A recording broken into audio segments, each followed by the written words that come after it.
the screens, Judges chapter 6. I just want to read two verses because these two verses have been messing with me recently.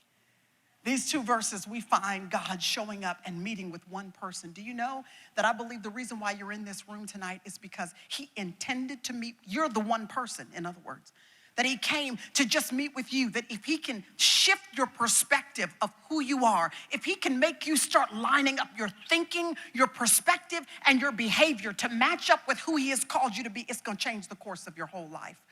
Judges chapter 6, let me just tell you before I read these two verses, the children of Israel have opened themselves up to enemy attack because of this identity issue, because they're not living in alignment with the truth. The enemy has kept coming for them over and over and over again. The Midianites have ravaged them so severely for 7 consecutive years that they can't even enjoy their communities anymore in Canaan. They are running in fear. They have left their homes. They now live in the caves that are on the sides of mountains because they're running in fear from the enemy over this issue of identity. And in the midst of a culture, a country that is suffering because of this misplaced identity, Judges chapter 6, verse 11 and 12 says this.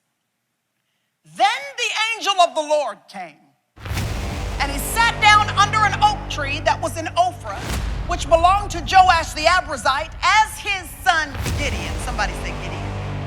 Gideon was beating out wheat in a winepress in order to save it from those doggone Midianites. Verse 12 says, the angel of the Lord appeared to him and said, let me tell you, the Lord is with you, O valiant. These are the two verses that are the hinge in Gideon's story. We know Gideon. You know him. He's the guy that set the fleece out before the Lord just to make sure that the Lord knew what the Lord was talking about.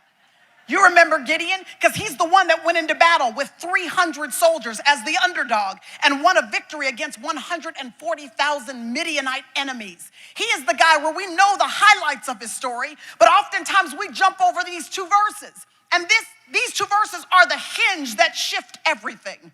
Please don't let the very first line of these two verses roll off of your shoulders as if they're no big deal. The angel of the Lord came and sat down with Gideon underneath the shade of this oak tree. The angel of the Lord came. Scholars say that this was the great presence of Israelite history.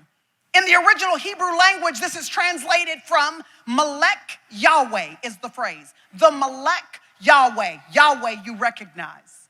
In other words, this ain't no regular angel. In other words, this is the presence of Almighty God stepping out of the heavens and interjecting himself onto the landscape of planet Earth.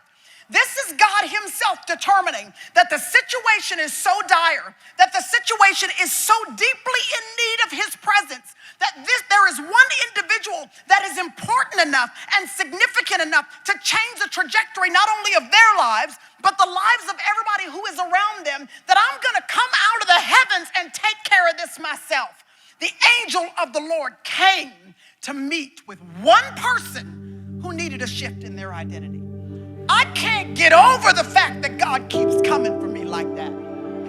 I can't get over the fact that the angel of the Lord loves me that much, that he would keep coming for me and pursuing me and making sure he shows up to speak to me when I most need it.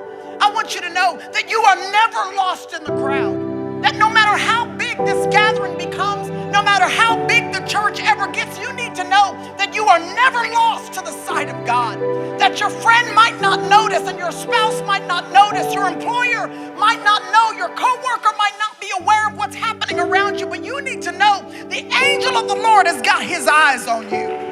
He knows exactly what's happening in your life and in your circumstances. So the angel of the Lord comes, he steps out of heaven. Never should it roll off our shoulders casually that the God of the universe,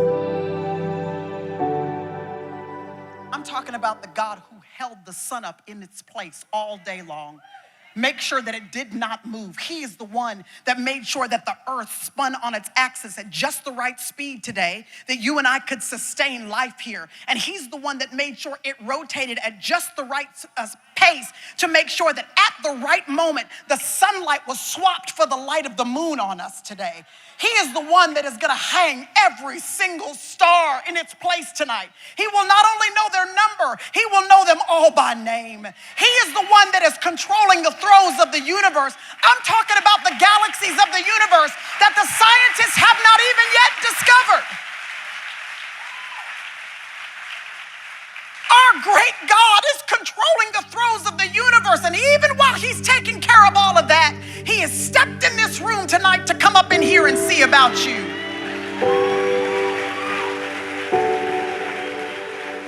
Never should it roll off of our shoulders casually. He loves us that much that he keeps coming for us.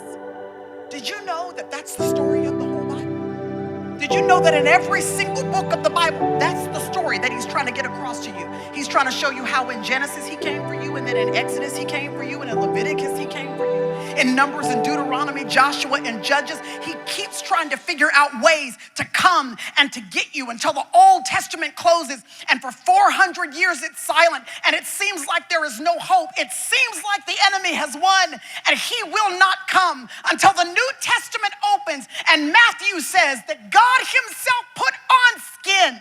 Basically, he said, I'm gonna come down here and take care of this myself. He loved you that much that he keeps on moving heaven and earth to come after you. So in the Old Testament, we keep seeing the Melech Yahweh show up. It's called the theophany. It is a God appearance in the Old Testament. It's the pre-incarnate Jesus Christ stepping out of the heavens and into time and history. So we see the Melech Yahweh show up. And most of the time when he shows up in the Old Testament, he is coming to an individual that needs to be reminded about their identity. Most of the time, when the Melech Yahweh finds it critical enough to show up, it's because there's a person who forgets them. It's important to him that you remember who you are, enough that he would wrap a whole 30-minute message around the topic tonight so that when you leave, when I